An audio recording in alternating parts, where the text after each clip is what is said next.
that film looked like an absolute blast to be involved with. I'm assuming it was. Yeah, oh, it definitely was. Every Descendants film is. It's quite like living in a strange, we made up a whole world and then we get to live in it once in a while, so it's quite fun. How old were you when you first got involved with Descendants? 17. So you've been growing up to some extent while doing this stuff. It's been nearly 6 years. Wow. Who's been the most fun on set, or who's been the most naughtiest, if you're allowed to say? Naughtiest. Okay. What if I just went in and I started listing people? I was like, this person did this. I got like really into it. I feel like the most fun. I mean, the problem is we're all so close that it's like we're all quite.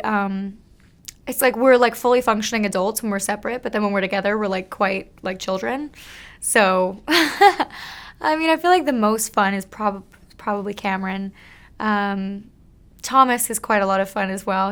He's quite a lovely energy on set.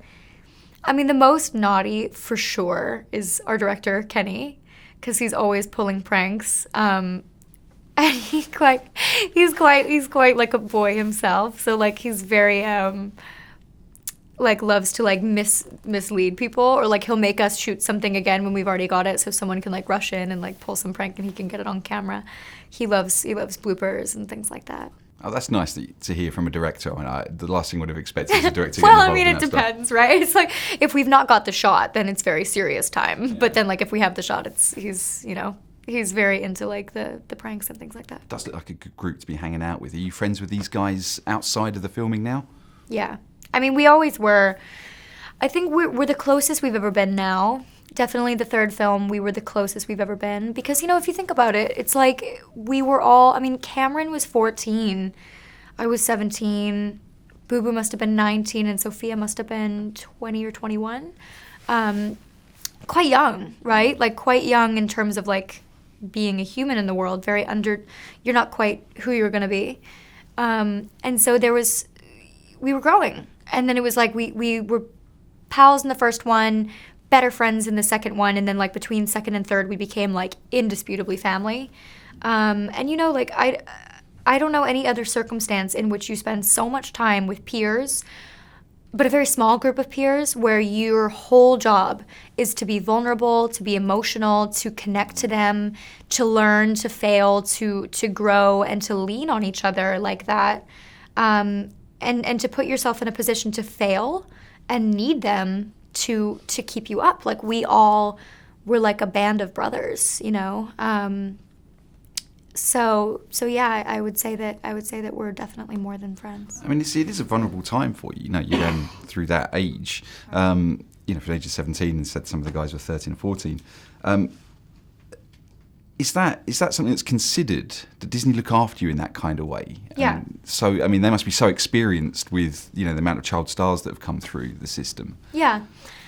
I feel like I came in actually older than a lot of the sort of like the classic Disney Channel people that we think of from that era. Like Miley, I think, started when she was 12, which is like really young. I started with Disney when I was 15 or 16. And I already at that point had a lot of life experience myself, a lot of like, really formative stuff like loss and tragedy and travel and just things that made me feel less like, oh, I don't know what I'm, you know what I mean? Like I wasn't quite like a child. So I don't know, I didn't have the traditional experience, but I watched a lot of younger Disney stars. Disney takes care of everybody. They're quite, it's a very familial company, I would say. It's quite like, everybody in it. It doesn't feel conglomerate. Right. Yeah. Right. And do you look to some of those guys that have been through the system before and are now, very successful actors? Do you look at their career paths and think, that's what I'm going to do? Or do you furrow your own furrow? That's a really well-phrased question. I mean, I met with Selena. Gary, the head of the network, had me meet with Selena when I was just starting, and I spoke to her a little bit. I got some like nice little tidbits and lessons. I was really young. I was like 16. And it was quite an intimidating thing, right? To be like nobody. Like nothing had even aired that I was in, and then like to be at Selena Gomez's house, like when she was, I mean, she's always been massive, but like that was when she was like it, like for Disney. And so So yeah, I mean, I definitely look at her in terms of like she's got a very well respected reputation. You know, she's very big in a lot of charity. She's definitely somebody who, like, you know, is a good role model. I actually, in terms of someone though who I look at who I think is like, it's funny because she wasn't on Disney, she was on Nickelodeon, but like I would say Ariana Grande is definitely somebody who there are very few people in my life where I'm like, I don't know what I'm doing, what would you do? Because a lot of times I'm kind of like, what would I do in this situation? But there are loads of things that I come across where I've never had to face it. And in that sense, I'll text her and be like, what would you do? Please help me. You've navigated everything. And she's quite knowledgeable and helpful. So yeah, I mean, it's amazing nice to have those people to talk to. Yeah, I mean, I don't know Selena personally. I've only met her, but it is it's nice to feel like you can lean on women. I definitely have a very strong appreciation for women in the industry. You've worked with an impressive list of actors, and you've worked in ensemble casts. Who's kind of mentored you, or who have you learned from during your shoots? Oh, so many people, but for different reasons. I mean, I worked with Jennifer Aniston and in this Netflix film, and I remember thinking, she didn't tell me this. Like I would never be like, me and Jennifer Aniston are best friends. We're not. But when I did work with her, I noticed that she is like really, really big on improv, and I learned quite a lot from her, watching her, just like observing her as you do as an actor, sort of with her comic timing. Like, she's an unbelievable comedian, and I learned a lot from that she didn't directly impart, but I just kind of observed.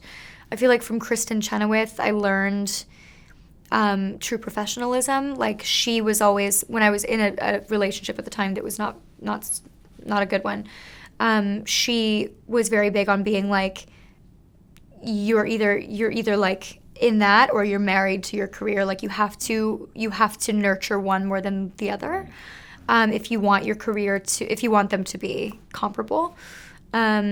And she's like unbelievable, consummate professional. But I would say that I learn the most and go to Ariana the most, for sure. Okay. Which is funny because she's the youngest, but like she's been through so much personally. Yeah. For all the spells and the singing and the dancing and the crazy hair, I'm a big fan of the blue hair. It's a movie that features a young woman as a leader in a diverse community. That must have been an extremely attractive part of the role, and particularly as it's now the third one for you to have developed into that role, that must have been something that you were quite excited about. Definitely. I think the Descendants films are great because, you know, you work with your friends all day long, so you don't really observe it as an outsider. But through watching them all back to back, especially recently, because, you know, you don't watch them all the time. And once you've done them, you don't really think about it anymore.